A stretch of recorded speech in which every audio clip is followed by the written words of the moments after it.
كقوة خاصة مشهورة في الجيش النمساوي، فإن قوة الكوبرا مكلفة بشكل أساسي بعمليات مكافحة الإرهاب، بالإضافة إلى الاستجابة لحالات الطوارئ المختلفة وعمليات الإنقاذ والإغاثة في حالة الكوارث.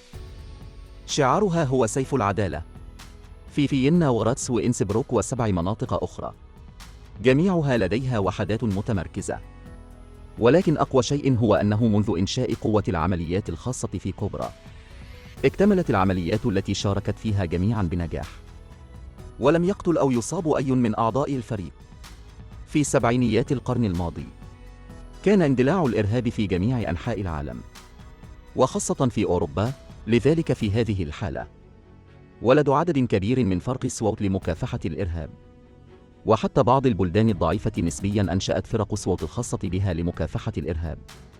وفي هذه البيئة ظهر سيف العدالة، قوات نيكو كوبر الخاصة، إلى حيز الوجود، لأن النمسا هي مقر المنظمة العالمية لدول تصدير النفط وتدير بعض مرافق اللاجئين اليهود، وهكذا ظلت منذ فترة طويلة مهددة بالأنشطة الإرهابية.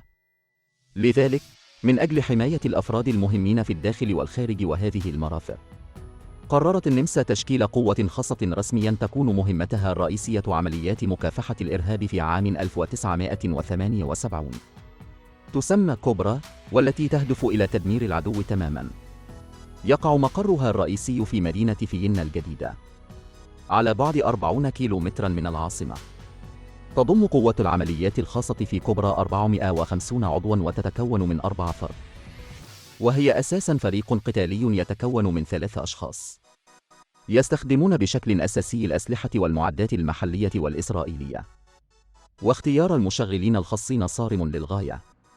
يجب أن يكون المرشحون أعضاء في الدرك الوطني أو المعسكر الذين تخرجوا من أكاديمية الشرطة، والذين تتراوح أعمارهم بين 20 و35 عاماً، بارتفاع 1.68 متر أو أكثر.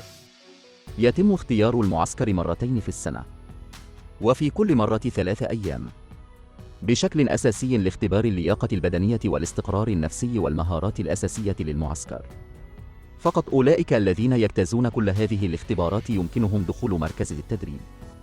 يستقبل مركز التدريب 20 شخصاً في كل مرة، ويجب على المجندين التوقيع على 2 وعقد خدمة مدته نصف عام مع الحكومة. ومنذ تأسيس الجيش تم اختيار وتوظيف أكثر من 1000 شخص. في الواقع لا يتعين فقط على القوات الخاصة الخضوع لاختيار صارم، ولكن أيضا الخضوع لتدريب قتالي صارم. تدريب واحد لمدة 6 أشهر 10 ساعات في اليوم، بما في ذلك التدريب البدني والتدريب على تكنولوجيا الرماية والتتبع ومكافحة التعقب، بالإضافة إلى تكتيكات التعلم وموضوعات علم النفس مثل التعلم والسباحة واللغة الإنجليزية. ولأن مهام مكافحة الإرهاب تشمل مكافحة الاختطاف ومكافحة السفن واختطاف السيارات وما إلى ذلك، يجب على المعسكر أيضا أخذ موضوعات الطيران ليكون لديهم القدرة على الطيران والانطلاق أعلى الجبل والذهاب إلى البحر. ومن أجل اختبار تأثير التدريب، ستقام مسابقة للمهارات العسكرية كل شهر للتأكد من أن جميع المعسكر المدربين ماهرون في فنون الدفاع عن النفس. لكن لا تعتقد أن أعضاء فريق القوات الخاصة يحتاجون فقط إلى إكمال ما سبق، بالإضافة إلى الأساسيات في الدورة التدريبية. يحتاجون أيضا إلى تنفيذ المهارات القتالية ومهارات مكافحة الشغب والتدريب الجبلي. يجب أن يكون أعضاء الفريق أيضا يبرع في الاستخدام القتالي لمختلف الأسلحة والمعدات. يجب أن يكون الأفراد قادرين على القيادة والتحدث باللغة الإنجليزية، وإتقان المهارات الأساسية للتدريب القتالي بطائرات الهليكوبتر. وفي نفس الوقت يجب عليهم أيضا تعلم القوانين واللوائح المتعلقة باستخدام الأسلحة، وأن تكون على دراية بقوانين الدول الأخرى. ويتألف لواء كوبرا الخاص لمكافحة الإرهاب من 4 مفارز، هي مفرزة الكوادر والدعم، والمفرزة القتالية، ومفرزة تدريب الفريق الجديد، ومفرزة العلوم والتكنولوجيا، وهذه الأخيرة مسؤولة أساساً عن دعم العلوم والتكنولوجيا القتالية والمراقبة والاتصالات. وتنقسم مفرزة القتال إلى 4 مفارز قتالية، هي الشرق والوسطى والغربية والجنوبية. نقطة لذلك، وحتى الآن فإن مبدأ انتشار لواء كوبرا الخاص هو أن كل محطة مفرزة قتالية لا تزيد المسافة عن أي مستوطنة في الاتجاه المقابل عن 100 كيلومتر، لضمان وصولها إلى أي موقع في غضون 70 دقيقة للمشاركة في العملية. وعادة ما يرتدي المقاتلون سترات خزفية واقية من الرصاص، وأقنعة سوداء وأقنعة غاز وخوذات خاصة عند تحركهم. أما بالنسبة لأسلحة ومعدات القوات الخاصة، فيجب أن تكون ممتازة في الممتاز في ظل الأداء الفني الأساسي المتساوي، أو ستختار المنتجات المحلية النمساوية. والمعدات القياسية هي بندقية هجومية 5.56 مسدس كلوك شرطة 1.7 عيار 9 ملم، والتي تستخدم بشكل رئيسي من قبل القناصين. إنها بندقية قنص فاصلة SSG شرطة 6.9 بالإضافة إلى تجهيزها بكلوك شرطة 1.8 كلوك شرطة 1.9 وما إلى ذلك. بعد كل شيء، يجب أن يكون السلاح في هذا الصدد أكثر تطوراً كلما كان ذلك أفضل. أما بالنسبة لجميع أنواع المركبات الخاصة، بما في ذلك مركبات مرسيدس الخاصة المجهزة بمعدات لاسلكية واسعة النطاق، وطالما تم استلام المهمة في أي وقت وفقاً للحاجة الأولى، يمكن لقوة كوبرا استدعاء القوات الجوية بطائرات الهليكوبتر والطائرات النشطة في أي وقت، مثل بي سي شرطة 7 إس شرطة 70 شرطة 4-2 بلاك هاوك سي شرطة 1-3 كيليس وما إلى ذلك.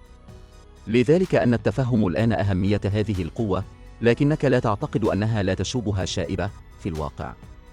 في الآونة الأخيرة، على الرغم من تأثير الوباء، دول العالم مشغولة بالاستجابة، لكن الوضع في الشرق الأوسط لم يهدأ منذ لحظة، خاصة في اندلاع الحرب. والعدد الكبير من الفارين مما يهدد بشكل خطير أن جميع أنحاء أوروبا، ولأن تركيا لا تحد من ذلك على الإطلاق. لذلك أدى ذلك أيضا إلى صراعات متكررة مع دول أخرى. على سبيل المثال، كان هناك صراع على الحدود بين تركيا واليونان، وكدولة محايدة دائمة عبر الجنود النمساويون الحدود التركية الاستفزاز، تسبب في صراع مباشر بين الجانبين. فما سبب هذا الصراع؟ في ذلك الوقت كان 13 من الكوماندوز التابعين لقوات الكبرى الخاصة يقومون بدوريات على الحدود بين اليونان وتركيا.